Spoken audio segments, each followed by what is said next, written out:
All right. So tonight we're going to talk about a very important topic, the whole TikTok ban.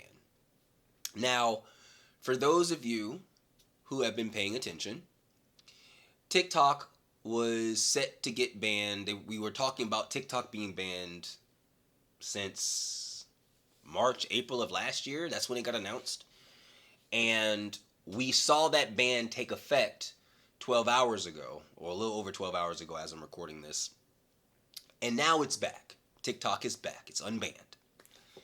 Now, from the optics of, I say the average person who isn't paying attention to none of this, TikTok got banned. President-elect Donald Trump is working with TikTok to get it unbanned. It got unbanned.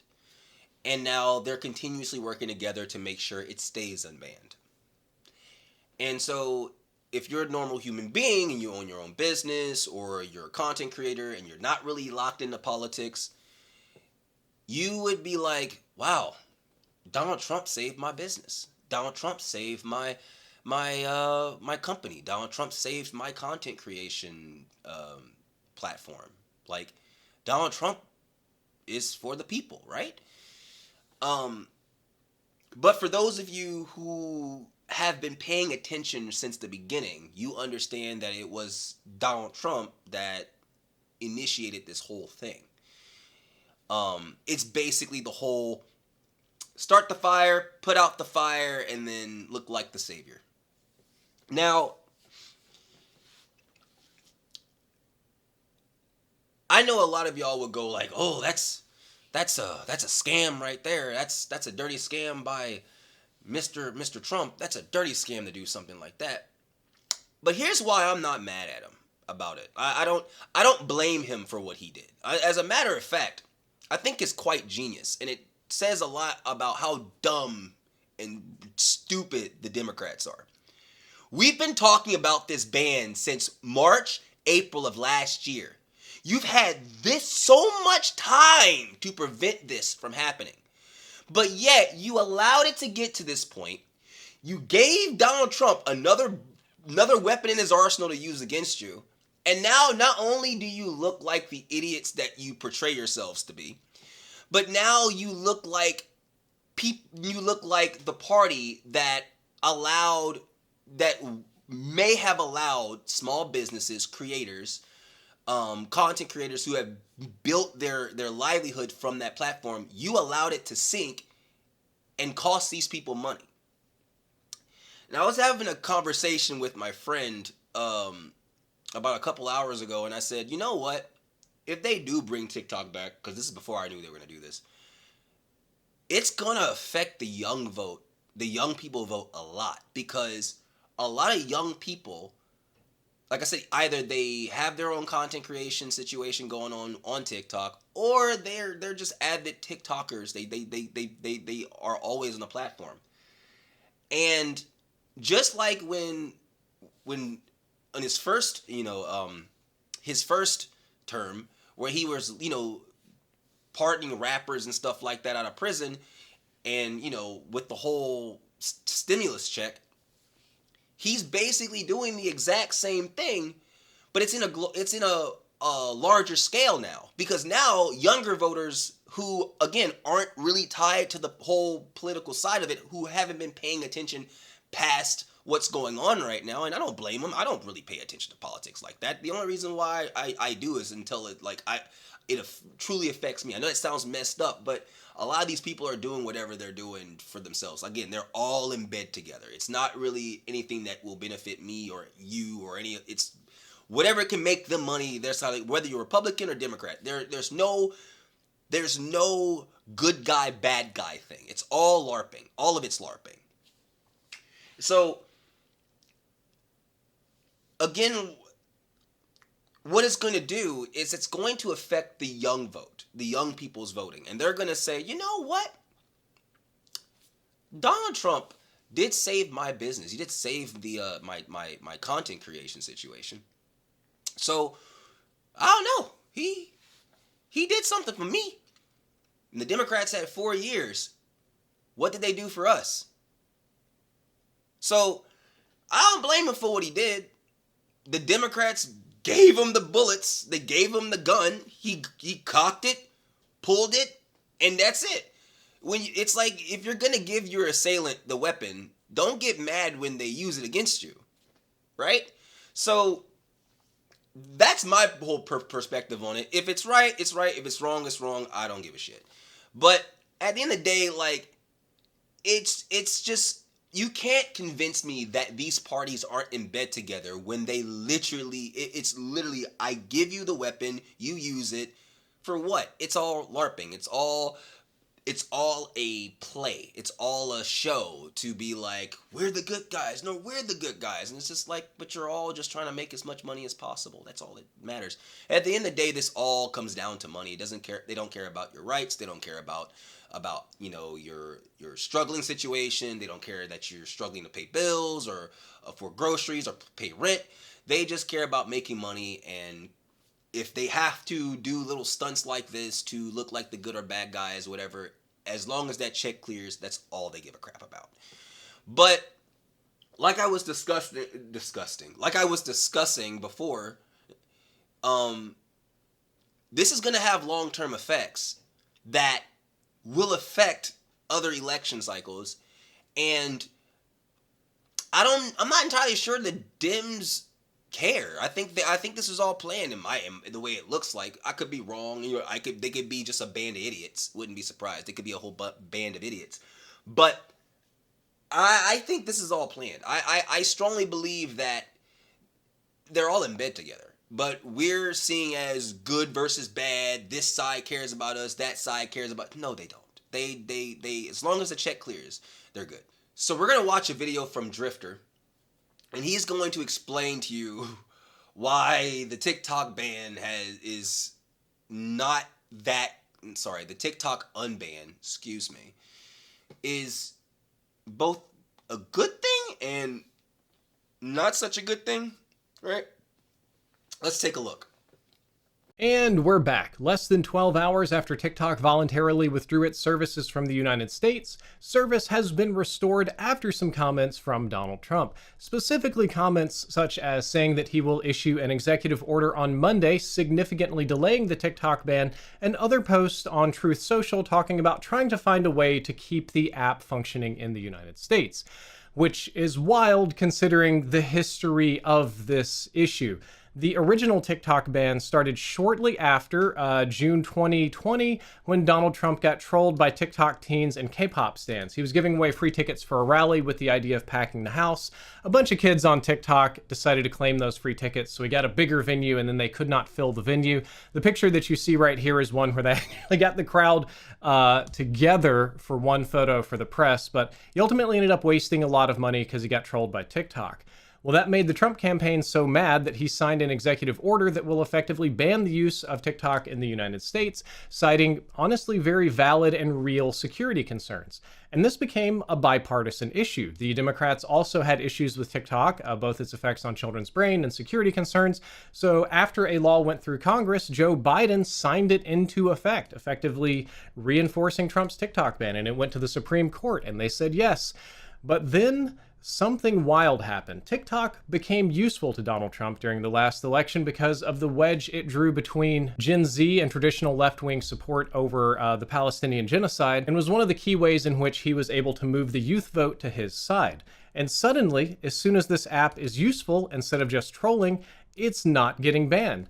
And this is genuinely frightening to me because it's part of a bigger trend that I've been complaining about for a long time here on the channel of tech oligarchs assuming even more power. And in this case, they're all kind of under Trump's thumb, or at least working together, or at least with the administration. Elon Musk calls himself the first buddy. He's going to have an office in the White House. Jeff Bezos is on board. Mark Zuckerberg is on board in a big way. I'm sure you've all seen the short form content that I've been making about the changes at Meta and how they're all donating to the inauguration fund. But other big tech companies like Google and Apple and others are all basically kissing the ring or bending the knee in some capacity. And that's frightening to me because all of the big tech companies, and especially the social media ones, are collaborating to reinforce what I believe is anti-intellectualism personified. It kind of makes the entire internet feel hostile for somebody like me who more or less dedicates my life to science and education and that kind of stuff.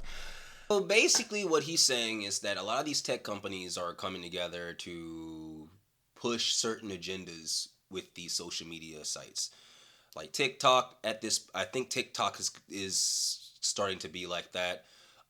X is another one.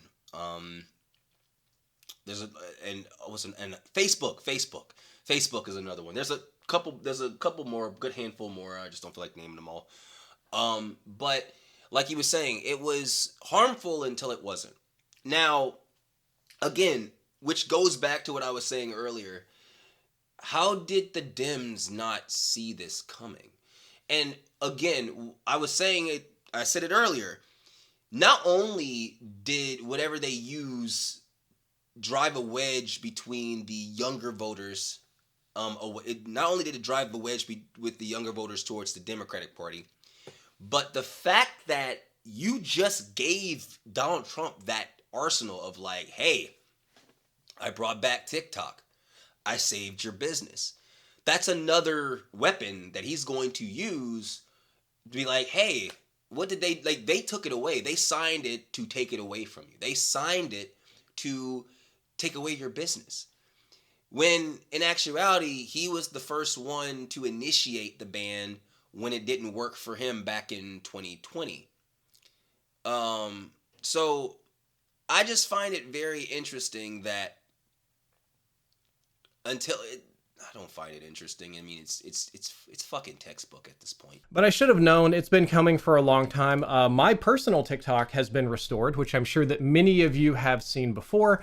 But in case you haven't, you could follow me there, or maybe not. I was getting ready to quit here because I actually got shadow banned 2 months ago. Literally 1 day after the election, I was instantly shadow banned on TikTok, and I went from getting millions of views to, you can see thousands, hundreds here. A lot of it just got a lot rougher. And I still genuinely haven't figured that out yet. I was kind of getting ready to just give up the ghost and jump off to a different platform. It's why you saw so much short form content showing up here on this platform, because it just wasn't doing it on TikTok. So if TikTok got banned, I was like, okay, whatever. I'm already shadow banned there. I'll move on to the next thing. But now that it's not going to get banned, I now have to find out a way to circumvent or undo the shadow ban so I can get back onto my science and tech content business here instead of just letting it die. So that's a little bit frustrating in a way. I was kind of ready to move on from that. But there's nowhere else for me to go. If I go and post on X, I have to play by Elon's rules. If I go and I want to do something on Meta, I have to play by Mark Zuckerberg's rules. And all of these people are all playing by one man's rules.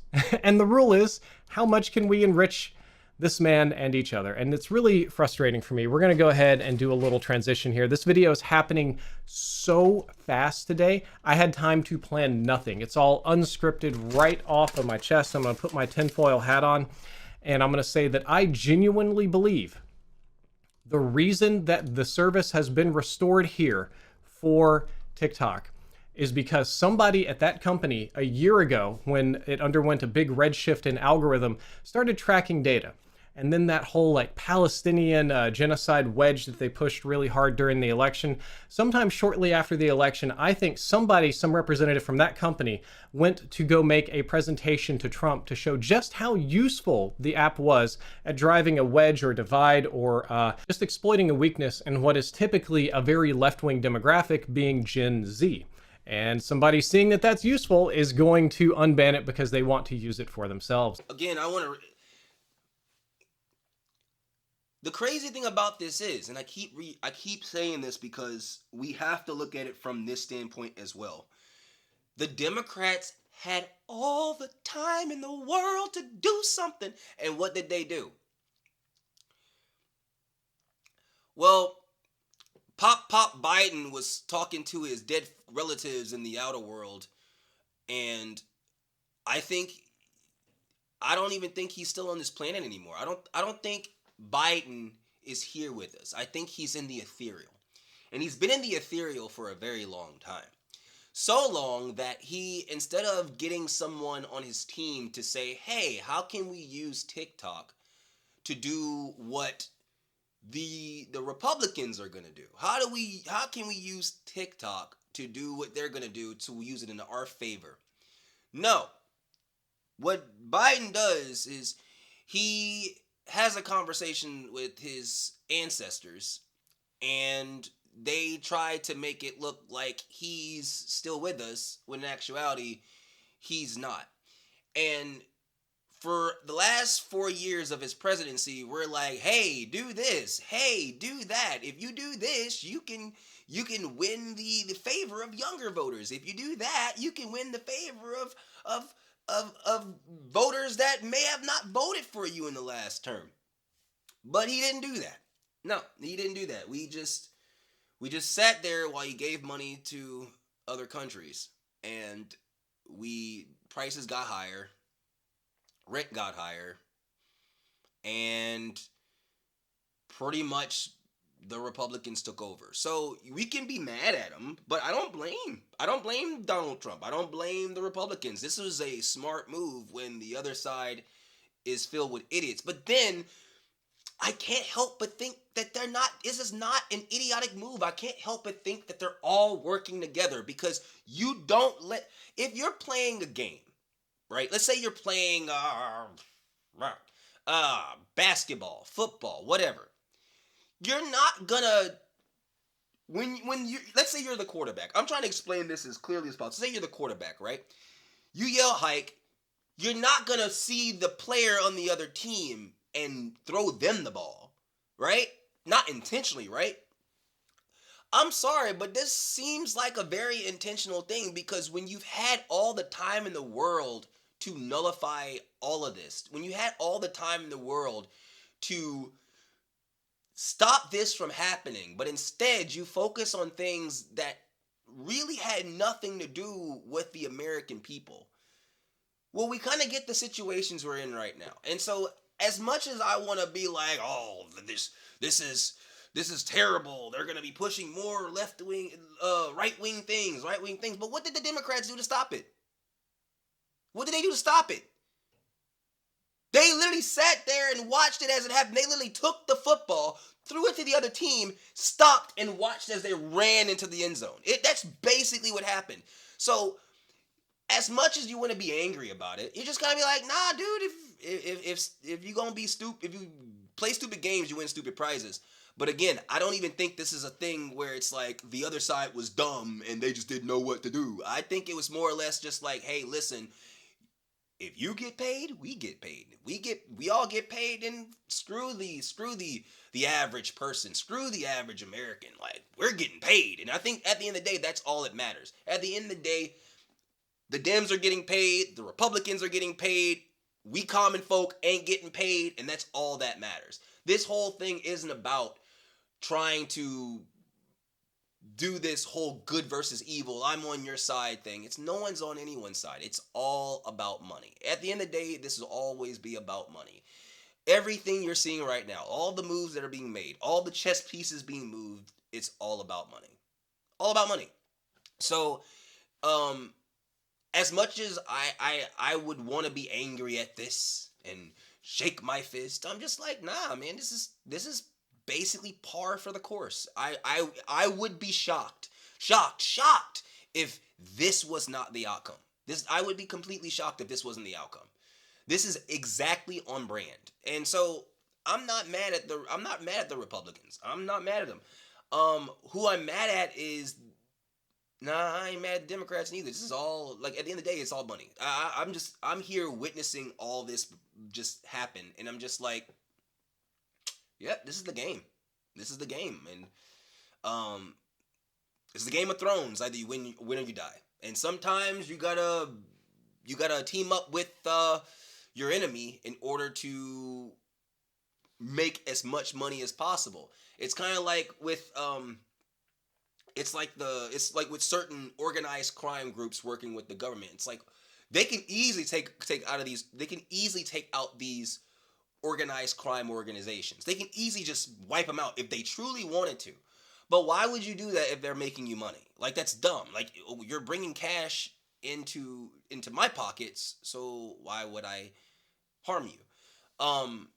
So at the end of the day, it's like, yeah, for us average folk, this is an outrage. This is a threat to our freedom of speech. This is all the things that we did not want. But it's like, when you got both sides working together to screw everybody else, what are you gonna do? And especially with people more concerned about their side winning rather than actually creating a place where the actual principles of America, which America was built on, can remain. That's kind of where we are right now. People were more focused on my side won rather than, okay, what does that mean for the rest of us? Because at the end of the day, like, again, I say this, it's not about Democrats, it's not about Republican. If you're conservative watching this and you're like, it sounds like a stupid liberal. I'm a moderate. I don't consider myself a liberal and I don't consider myself a Republican. I am in the middle because I believe that if you're too extreme, that's where the problem starts. You have to understand both sides of the coin to understand what you're looking at. You have to see both sides of the picture to understand what it's trying to show you. You can't just have one side of the picture and be like, I know what it is. No, you don't. Add the other side, it's a whole different picture. So we can be mad and angry, but it's just like, this is exactly what they're supposed to do. They're a bunch of rich, wealthy people. They want to stay rich and wealthy. They want to stay in power. They want to stay in control. So this is what they're gonna do. like, what do you expect? But we as people need to do a better job and prevent shit like this from happening. We need to understand what we're looking at. We need to understand how the game is being played. But we're so focused on trying to make a living and survive that we don't have time to do that, unfortunately. The average American doesn't have time to pay attention to these things because they're working 3 jobs to get by. They're doing the best they can to keep their family afloat. So it's really sad to see people get manipulated like this into believing that one side is the good side and one side's the bad side when it's all LARPing. It's all LARPing. I don't care if you're a Republican. I don't care if you're Democrat. You're all being played. We're all being played. We're all pieces in this chess game that they're playing. And all we're doing is making sure they stay rich and we stay broke. That's pretty much it. But it's heartbreaking to see this sometimes. Not sometimes, all the time. It's heartbreaking. And this is frightening to me because I've spent about the last 10 years of my adult life complaining about Trump stuff, trying to get people off of the Trump train, trying to get any of my audience or fans to go anywhere else because it's the exact opposite of everything that I am or that I want to be. I built this channel and everything on honesty, transparency, data analytics, a focus on science and accuracy, meaningful philosophy and stuff like that, like really good educational content. And the Trump train is basically anti-intellectualism personified. It is all about myth, worshiping the strong man. It's totally scientifically inaccurate nonsense constantly, just general nonsense and lies constantly, goalpost shifting. It's truly Orwellian because I guarantee you, one of the things that drives me mad about this is that Trump started the TikTok ban and effectively got that ball rolling and was pro-TikTok ban for 4 years up until it was useful for him. It gets banned. He's going to unban it on the first day of his presidency after starting the ban. So it's going to be Donald Trump saves TikTok, which is going to further endear Gen Z to him. And ByteDance is going to be beholden to him. So they're going to push more right-wing content. They're probably going to suppress the hell out of anything LGBTQ. So that's going to be kind of rough. And it feels like the internet itself is going to be hostile to somebody that's not on board the red wave that's coming. The tech oligarchs are on board. The companies are all on board. There's a huge amount of people that are on board. The generation younger than me is on board. The new web ecosystem is going to be very hostile to me. Even if I wasn't here constantly complaining about it, it's going to be hostile to me just because I will analyze scientific topics and talk about philosophy. Just trying to be educational is honestly the antithesis of what they want the internet to be, which is a big dumb pipe that can be used to manipulate people by pumping nonsense into their brains like, oh God, I'm just rambling. I'm so mad. This is so stressful. And it doesn't address anything, any of the problems with TikTok. It's been unbanned, but there is no changes whatsoever to any of the accusations or any of the systems or methods that supposedly was being used by China to spy on us with TikTok. There's been no change in ownership or organization or relationship structure between TikTok and the CCCP. There's been no changes to dark patterns, no changes to addictive algorithms, no changes to targeting children, no changes to selling data to data brokers. None of that wildly destructive stuff that gives our kids incurable ADD and a social media addiction has been addressed. The only thing that has been addressed is that the app is now beholden to one man, and they will owe him favors.